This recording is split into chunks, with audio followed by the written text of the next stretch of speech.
Yo, what's up, guys? We're back. We're going to be doing another breakdown of predictions video. This week we got UFC Vegas 93. It's headlined by Tatsuro Taira and Alex Perez. And first of all, my bad for releasing this video so late. I had a couple things happen this week where it kind of just slowed me down a little bit. But going to be putting this breakdown prediction video out, so make sure to watch it from beginning to end. Get all my picks. And at the end, I'm going to be giving you guys my parlay of the week. But besides that, man, hit the like button on this video. Let's try to get 100 likes. I would really appreciate 100 likes. That would be awesome if we could reach that goal. And besides that, man, put a comment down below. Tell me what you think. Who do you think is going to win the main event? I'm curious to what you guys think about that, because I do think it's an interesting main event that has people going on both sides. So would be curious to see what you guys think about it. But let's get in this first fight of the night here. Julia Palostri taking on Josephine Knudsen. And Julia Palostri, really entertaining to watch. I mean, she's very creative. She's dangerous in the pocket. She's durable, powerful, aggressive. She walks girls down, and she's gotten a little bit better at being defensively responsible, keeping her hands up. She's still looking to be high volume and bang it out, but she's a little bit smarter with her tactics, and she could switch stances, throw kicks. She could throw kicks to all parts of the body from both stances, and she has a good jab as well. Puts together some solid hand combinations. She's pretty accurate. She's relentless also, but she's hittable. She will stay composed, roll with shots, and I think this is going to be a good old-fashioned brawl, man. I feel like these girls are going to throw down. It's going to be a fun fight to watch. Her opponent, Josephine Knudsen, she has really good striking as well. She does a good job of staying a little bit more technical. She's the more athletic girl, the faster girl. She can close the gap with her straight punches, ends with that check hook. And I feel like it's going to be a brawl on the feet, very competitive. And Knudsen is going to have the edge in terms of potentially being able to hit some takedowns to get it to the ground and win that way. I feel like Palostri's takedown defense isn't the best. She is aggressive off of her back, and I think that at 115 she is going to be a little bit more difficult to take down, so it could be a struggle for Knudsen early, but I think Knudsen will eventually be able to take her down, and I do think she's going to have a decent amount of clinch control even early on. And as far as the striking goes, I feel like it's going to be really back and forth. I think that Knudsen might be getting hit with some strikes, but she's going to come back with her own straight technical shots, and she's good. She's tough. She's not just going to go out there and give up or gas out if it becomes a war. And I think that Knudsen's going to slightly edge this one, but this is going to be a really fun fight to kick off the card. And up next, we got Melky Costa. He's going to be taking on Shylin, Nerdy, and Becky. And interesting fight. It's a clash of styles. I'm a fan of Melky Costa. He has an entertaining fighting style to watch. He's definitely the more athletic guy. I think he's bigger. He's more dynamic, and he is the younger guy. So he has a lot of advantages right off the bat.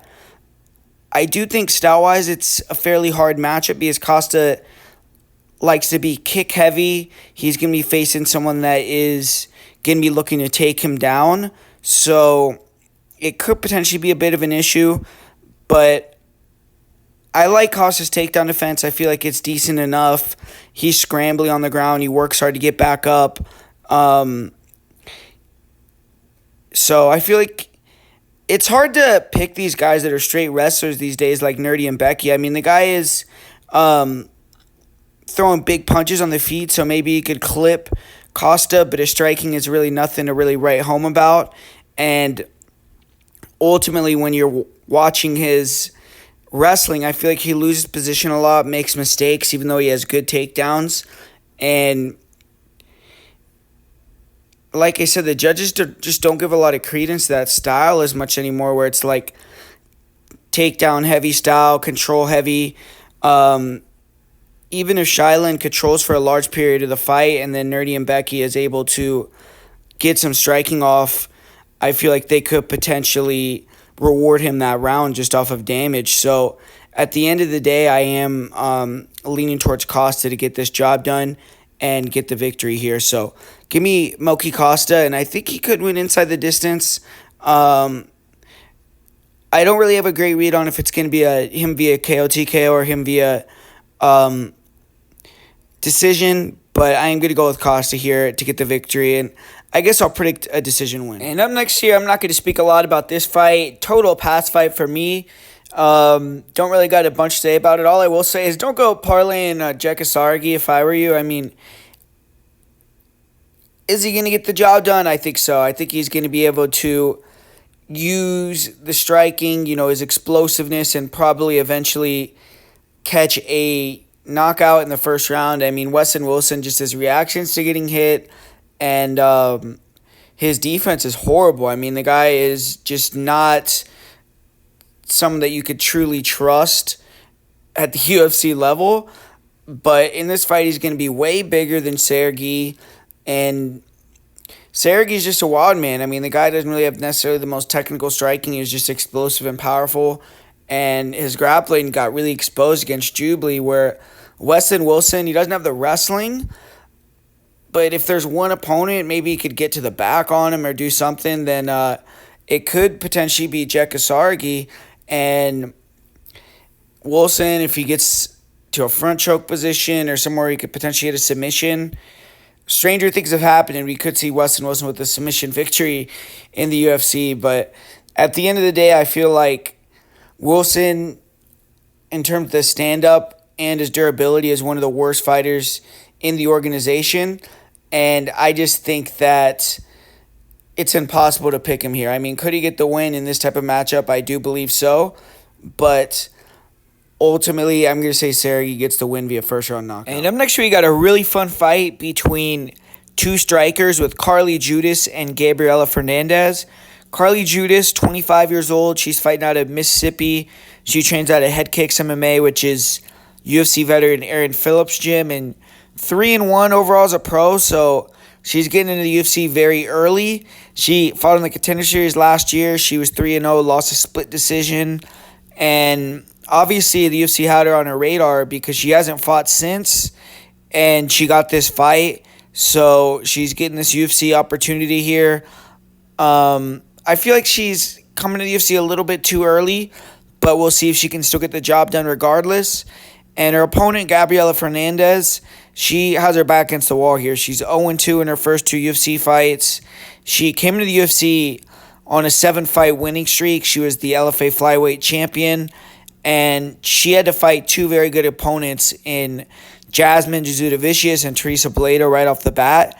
And this isn't an easy opponent either, but she's getting a bit of a better style matchup here with Carly Judas. But Carly Judas, man, she's a high-level striker. She throws a ton of volume, very athletic. She's technical, very fast, sharp. She throws really nice jabs, check hooks, nice straight punches down the pipe, nice 3-2s, 2-3s, and she's accurate, and she even mixes in elbow. She could switch stance. Her kicks are nasty. She throws really heavy round kicks, front kicks to the body, head kicks. She'll attack low to eventually open the kicks up high. So she likes to attack the legs, attack the body, then open up with high kicks. And she's someone that will eat shots no problem. She's there to fight and be in a war. But this is going to be the heaviest puncher that she has fought. So it's going to be interesting to see if she can handle this power. But I've never seen Judas hurt. And I don't think she has the biggest power because I've seen her land a lot of volumes on girls and not be able to necessarily drop them or take them out cleanly. But she hasn't come against very many grapplers or wrestlers, and her opponent here is a brown belt, but she doesn't go for takedowns, and I think she's going to be welcome to a stand-up fight.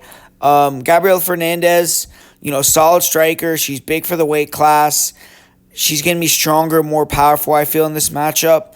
She has solid technique. She has good lateral footwork, hard leg kicks, body kicks, 1-2s, 3-2s down the middle.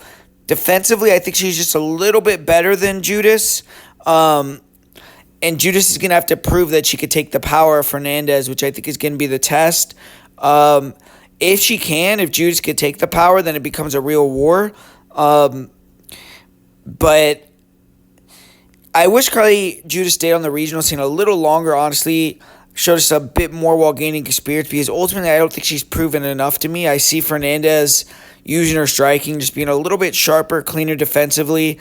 I think her power will be the biggest factor. And if Judas doesn't adjust and keeps getting clipped trying to push the pace, I think Fernandez could even get a club and submission. But man, it's a good fight, but Fernandez just fought much better opposition, beating solid strikers already.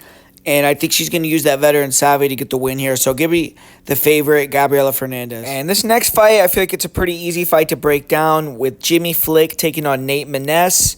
And Jimmy Flick, I mean, usually has one way to win, and that's through getting a submission. Usually it's first round submission. His last fight, he was able to get a submission in the second round. But most of the time, he does get very tired. Last fight was a little bit different because he was facing a fighter that was taking him down and fighting more in his world. I feel like when Flick starts getting beat up a little bit on the feet, or when he starts getting overwhelmed with that ground and pound, you'll see his will to fight and his stamina kind of drop pretty significantly. And I feel like Nate Maness, I mean, we've seen fights where he got taken down, got submitted real quick by Tagir, but Jimmy Flick isn't even close to that level of wrestler. I feel like Nate Maness is pretty athletic. He is likely going to be able to stuff the takedowns, fight smart, avoid any of the grappling madness that Flick tries to impose here. And on the feet, he should have a significant advantage. He's going to be the heavier hitter. I think he's one of the harder punchers at 125. And he should be able to wear down Jimmy Flick and then knock him out, finish him. So Nate Maness is the pick for me. I think he's a guy that you probably could parlay and be fairly confident in, but the odds aren't the greatest, and Jimmy Flick is someone that can pull a rabbit out of the hat and get a submission. So it's a little tricky, but ultimately I think Nate Maness definitely should win this fight, and I think he'll win via second or third round finish here via strikes. And closing out the prelims, we got an amazing fight here with Tagir Ulanbekov taking on Joshua Van, and both these guys are dark horses in the flyweight division. Josh Van, 22 years old. I think he's the youngest fighter that's kind of around the title picture outside of Muhammad Mokaev in that weight class. And Tagir Ulanbekov is always a scary proposition because he's someone that is very dangerous on the feet. And then he could wrestle you and submit you, and he's not going to get tired. So the guy's a beast, extremely hard to deal with. And both these guys have been winning fights recently. Tagir Ulanbekov has gotten 2 impressive submissions in a row, whereas Josh Van came in the UFC and has finished all of his opponents. So it's going to be a clash, and it's going to be a great fight. Tagir Ulanbekov can compete on the feet and on the ground, but I think in this fight, if he's smart, is going to look to wrestle and take this fight to the grappling realm. When you look at how these guys match up on the feet, Tagir Ulanbekov, he's not going to be as high volume, but he's really slick, very fast hand speed, really nice with the 1-2s. He'll throw knees up the middle, and he has good accuracy, decent power, and he's going to have a 5-inch reach advantage as well. So someone that's tricky because he's going to be moving around, fighting long, pinging you with these straight punches, and he actually has some pop in the hands, and then he could throw a lot of crazy kicks as well. And he also, along with that, if you try to pressure him and be too aggressive, he can mix in the takedown. And his grappling is really high level. He has really good back takes. He has nasty front chokes. And I feel like if you can mix it up, time those takedowns here on Josh Van, you will have a huge advantage on the ground. But Josh Van, I feel like, is one of the better strikers at 125 already. He does a good job of attacking the legs. You'll attack with calf kicks. You'll attack with oblique kicks. Goes to the body with front kicks, round kicks. Can throw head kicks. Rips the body with punches. Obviously, that's one of his specialties. And he has really nice head combinations with his striking as well. His boxing is very high level. Mixes it up. And very high volume. He's walking you down. He has been getting hurt in some of these fights early. He doesn't have great defense, doesn't move his head, but has an iron chin, great recoverability, and can just break these guys at the current stage of his career that he's at right now. His takedown defense got tested a little bit, and he did get taken down in certain fights, but most of the time his opponents have gotten tired trying to grapple him because he is someone that will scramble, be aggressive, and not get tired. So Ulanbekov just has to be a little bit cognizant of that. But ultimately, I think Ulanbekov has great cardio as well. He has excellent composure. And I just think it's a little bit too soon for Van. I think Van will be back. I think he could potentially be a top 5 guy, maybe even the champion. But I think that Tagir Ulanbekov is going to win this one. I think he could get a submission.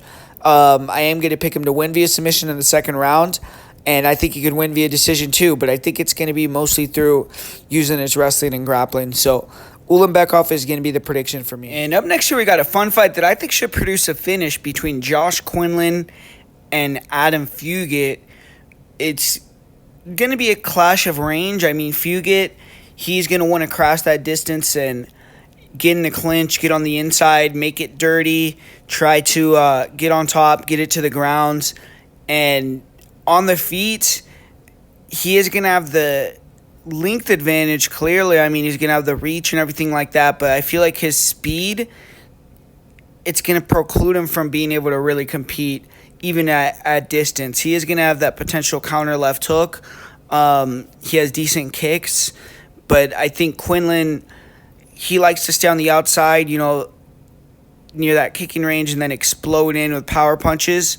And I feel like he can close that gap and touch Quinlan or touch Fugit. And we've seen this style of fighter give Fugit issues multiple times in his career. Explosive guys that can close that gap and find the chin. And I feel like Quinlan is going to be able to do that. On top of that, I think Quinlan could mix in takedowns and get on top. I feel like Fugit doesn't have the greatest takedown defense. And Quinlan, he hasn't shown that part of his game, but he does have a decent double leg. He is a pretty good grappler. And Fugit is dangerous and the best when he can get top position.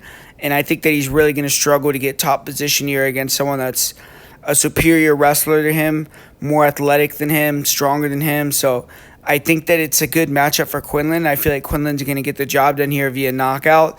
I think that he may mix in some takedowns early just to give Fugit that feel. But ultimately, I think he's going to want to keep it on the feet. And I think that he's going to close the gap and either land a big overhand, rear cross, or left hook, something big with his hands, and put Fugit down and put him out. So give me Josh Quinlan here to bounce back from the 2 losses that he had in the UFC. I feel like those are very difficult matchups for him where he's fighting super long guys. And he's fighting another tall, lanky guy here, but it's not the same in terms of the opponent's athleticism and ability to control distance, the speed that his opponent is bringing. I feel like this is a good fight for Quinlan. So give me Quinlan to win this one via second round knockout. And up next here, we got a fight where I think the line is way off on this fight. I don't really understand the line at all. But Asuam Abayev taking on Jose Johnson.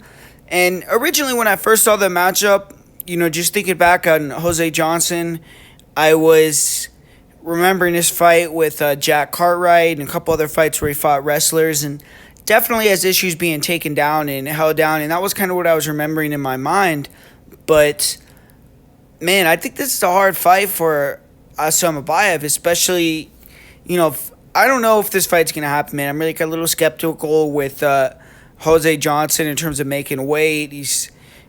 I thought he was a big bantamweight, 6 foot tall, but I guess he feels he can make this 125-pound limit, and we'll see. But if he does, I mean, he's going to be like 8 inches taller than his opponent. And even though his takedown defense isn't the best, and Abayev, I mean, his game plan is just going to throw overhands and get the takedown. But Johnson probably will be taken down, but he is a good scrambler. He's throwing up triangles. He's using his butterfly hooks to try to sweep. He is fairly hard to hold down. He has really good cardio. And if Abayev is struggling, fighting a guy like he's never fought before of that stature, trying to grapple them, and he can't control Johnson as well as he thinks he would be able to, I mean, that's how you get very tired. And on the feet, I think Johnson has a pretty significant advantage. I mean, the guy has a huge advantage in terms of the range. He's going to be throwing nice boxing combinations, good elbows. His kicks aren't bad. So ultimately, I mean, I feel like this is a tricky fight that could go either way. Kind of a damage versus control fight, if Ambaev can get to the back, I would be a little bit worried because Ambaev has several rear naked choke victories, and Jose Johnson has been submitted with rear naked chokes previously. But man, screw it. I mean, at plus 500, I'm gonna go with Jose Johnson as the prediction to get the win here, and I'm gonna say he wins this one. I could see him winning via late finish. I mean, Ambaev, his cardio is a little bit of a question mark, or via decision. But I'm going to go with the upset here and go with Jose Johnson. And in this next fight, we got a pretty good fight at 135 pounds between Brady Hiestand and Garrett Armfield. Brady Hiestand, he came in the UFC through the Ultimate Fighter. He made it to the finale, ended up losing in the finale to Ricky Tercios. And Garrett Armfield, man, he just beat an Ultimate Fighter winner in Brad Katona.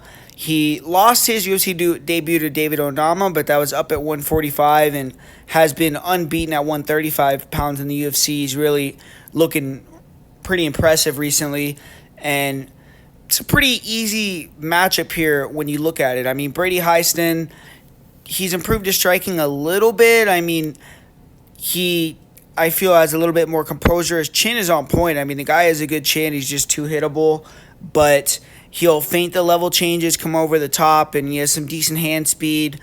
But really, he just wants to wrestle. He wants to get you to the ground. He has good chain wrestling. He has good back takes. His cardio is on point, and he can just grind you out, get you tired, and either finish you or decision you. We saw that, almost perfectly play out in his last fight where he finished a guy very late in the fight that he completely tired out after he was losing almost the entirety of the match. So he showed that he has good grit. He can come back from behind. But if he can't get the takedown in this fight, he's pretty much screwed because Garrett Armfield has a lot better hands. He throws nice punching combinations. You go body head, decent ability to attack the legs with calf kicks, and he has power in his hands and really sharp, speedy combinations that I feel like are going to overwhelm and be too much for Hiestand on the feet. And Armfield, his takedown defense is only going to get better. I feel like now that he's getting more time in the game and just getting a little bit smarter. But his takedown defense is a little bit questionable to me, man. And that's what I'm worried about. He has had a whole training camp to just get ready to wrestle, which I think is probably going to be enough to win this fight. But you look at his other fights in his career that he's lost. He's been submitted in a few fights. He's gotten out-wrestled in fights. And Brad Katona, even in the third round of their last fight, took him down fairly easily. So if Hiestand can get that wrestling going, maybe he can get the win. But I just don't think Hiestand can do enough with this wrestling to offset the damage that Armfield is going to take or bring him. And I think that Armfield is ultimately going to be able to win this one via decision and get the job done. And in this next fight here, we got Timmy Kawamba taking on Lucas Almeida. And personally, I like Timmy Kawamba in this fight. Originally, I was thinking maybe the line was a little off just because Almeida has some experience for some good guys. But I'm a fan of Kawamba's style, man. I think he's a very, very solid prospect, training out of Extreme Couture. And you look at him, he has really nice hands, good straight punches, 1-2s down the pipe, great footwork. He has good composure. He does a good job hanging back, not taking too many risks, and then using his technicality, his speed, his athleticism to close that gap, land, and get out. And he also can mix in the takedowns, man. He can wrestle decently well. His takedown defense, his defensive wrestling is going to be what he's going to have to get better, along with just maybe getting a little bit more of that experience in, which is going to help with his cardio and just learning how to win in these small areas. But I think he's a very good fighter ultimately. And Lucas Almeida, he's decent as a striker. If you sit in the pocket with him, he's definitely good. He'll rip the body. He has that nasty left hook. He'll go to the legs with low kicks.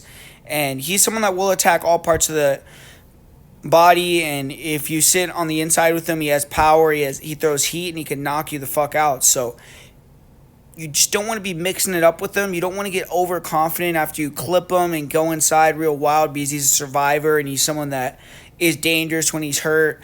But I feel like Kawamba is going to be faster. He's going to set up his strikes a lot better. He's going to be cleaner. He's going to be able to mix in the takedowns.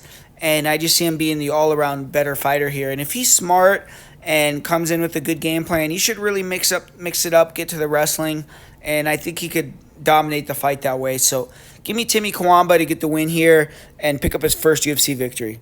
And up next here, we got the co-main event of the evening, and it's another bantamweight fight, and it's going to be between Douglas Silva de Andrade and Miles Johns. And you look at Douglas Silva de Andrade, he's a long-time underrated fighter. He's been able to stick around in the UFC for years. I mean, he was signed to the UFC in 2014. When he was signed, he was 22-0, and over 10 years later, he's still in the biggest promotion in the world. And he's been up and down in the UFC, but really his losses, when you look at it, have only been to really elite guys like Said Nurmagomedov, Laron Murphy, Peter Yan, Rob Font. He has wins over Cody Gibson, Chito Vera, Henan Barral, Sergey Morzov, Cody Stamen. So he definitely has put in work, and he's currently won 3 of his last 4 fights. He's coming off the win over Stamen, but he hasn't fought since May of last year. And at 38 years old, plus the long layoff, I'm not sure if it was an injury or what, but it's just not a good sign for me. But he has gotten a pretty long camp in to prepare for this fight, so he should be ready to go. And style-wise, Andrade, he's a knockout artist. He hasn't gotten a ton of knockouts in the UFC, but his objective coming into every fight is to knock his opponent's head off. And he likes to stay at kicking range, which can be a positive and a negative. It's good because he can limit his offense, he can rest and then explode, and he closes the gap quickly, he hits hard, so fighters usually settle into a slower pace against him. But he mainly throws one-shot attacks. He's either throwing a big looping right hand, the right hook, or the left hook to the head or the body. He'll throw some spinning back fist, and he has some kicks that he'll also throw out there, but isn't that high volume. When he lands, it's usually heavy, though, and against fighters who stay long and kick while being evasive, he could struggle, and he also struggles against pressure fighters that can get on the inside and force him to work at a higher pace than he wants to.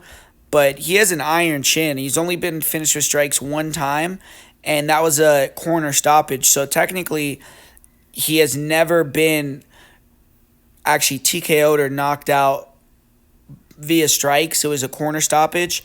But after not being knocked down in his first 30 fights and 9 UFC fights, he's been dropped in 2 of his last 3 fights. So he's been able to win both those fights, but it kind of shows his age and his durability maybe going a little bit.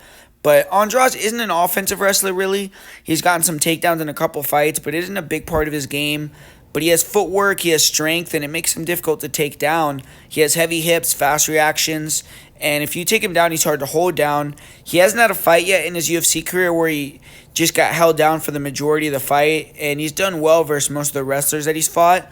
Cardio for him isn't terrible, but he does slow down, and now with his age, it could be getting worse. He did get really tired in the 3rd round versus Cody Stamen, and it led to him almost getting finished and blowing the fight.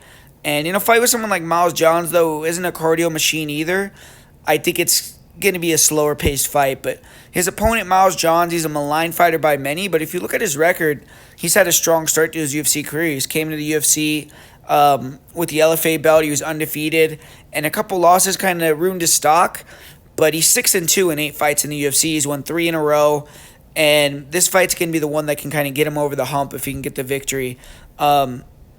Miles Johns, he's a power puncher. He has solid wrestling, good footwork. He also likes to hang back and try to lure fighters in so he can pull them into his power.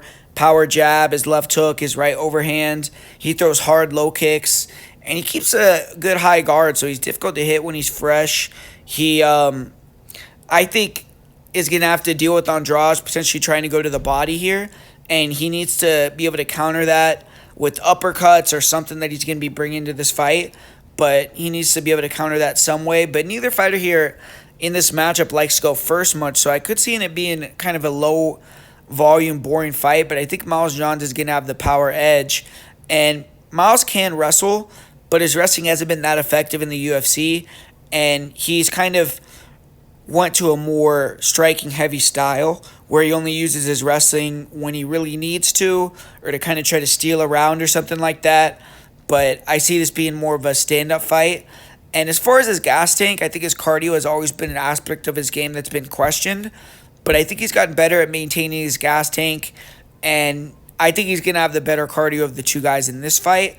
And Douglas Silva de Andrade is a beast. He's still an amazing fighter for his age. But I think Miles Johns is going to get the win here. I think he hits harder. I think his durability with him being dropped a couple times recently could be waning.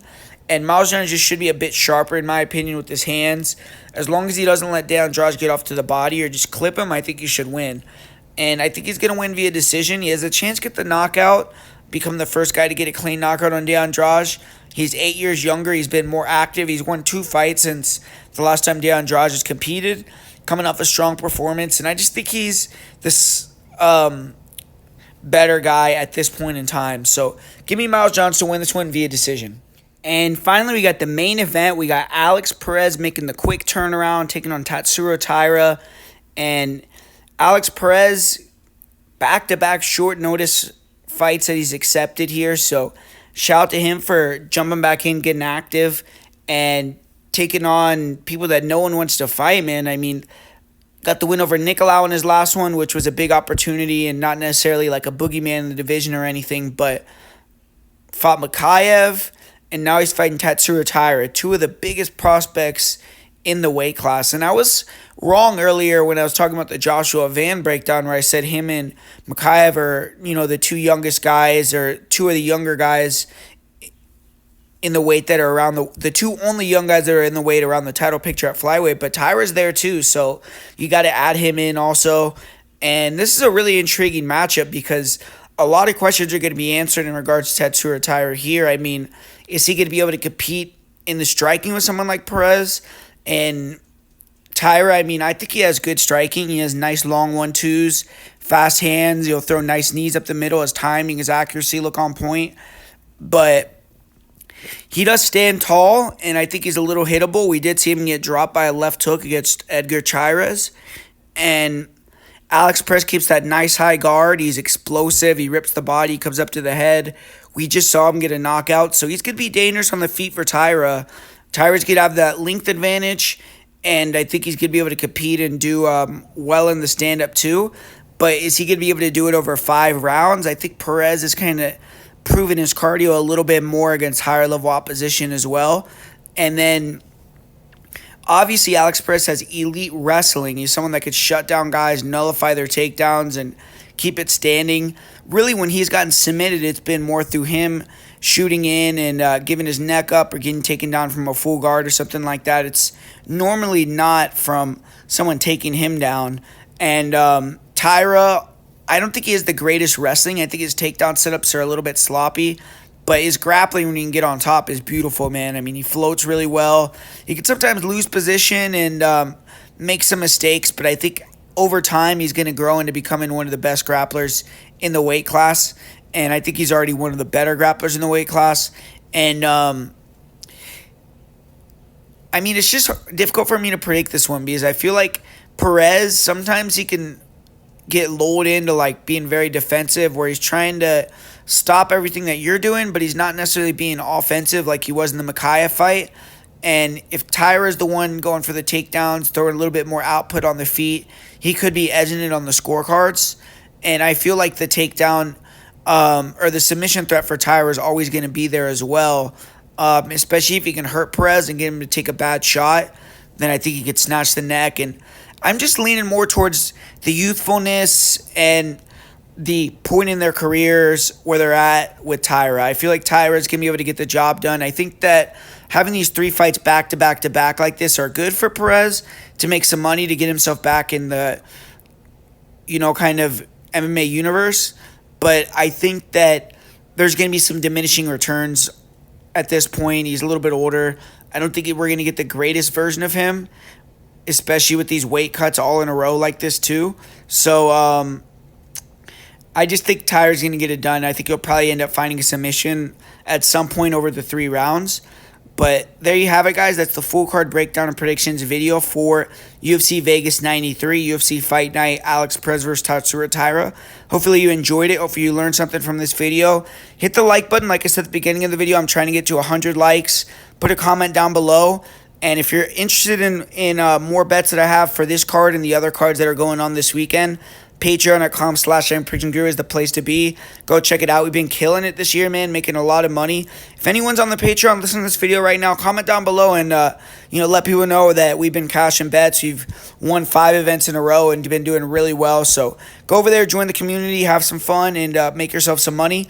And as far as my most confident pick in my parlay of the week goes, for my most confident pick on this card, I'll go with Nate Maness. And for the parlay of the week for this card, I'll give you guys actually a decent money parlay here, because I'll go with a parlay of... Man, actually, I'll just give you guys a straight play of Josh Quinlan at -120. There's no reason to parlay him. He's, right near plus money. So play Josh Quinlan. I think he'll get the job done for you guys, make you guys some money. So there you have it, guys. Thanks for watching. I'm going to be back tomorrow doing another live stream. It's going to be at 10 p.m. Eastern time. So make sure to be plugged in the channel. Check out that. You're going to get some free bets. We might even talk about some other promotions and stuff like that. So definitely worth it to go over there. Check it out. You can get your questions answered. If you got some questions on... parlays, or you want to make a bet you're not too sure about, you can get that answer tomorrow, 7 p.m. Eastern, or 7 p.m. Pacific time, 10 p.m. Eastern, excuse me. So make sure to be there. We've been giving out really good information on that show, so hopefully you guys come and join. And yeah, man, besides that, I'm out. Talk to you guys later.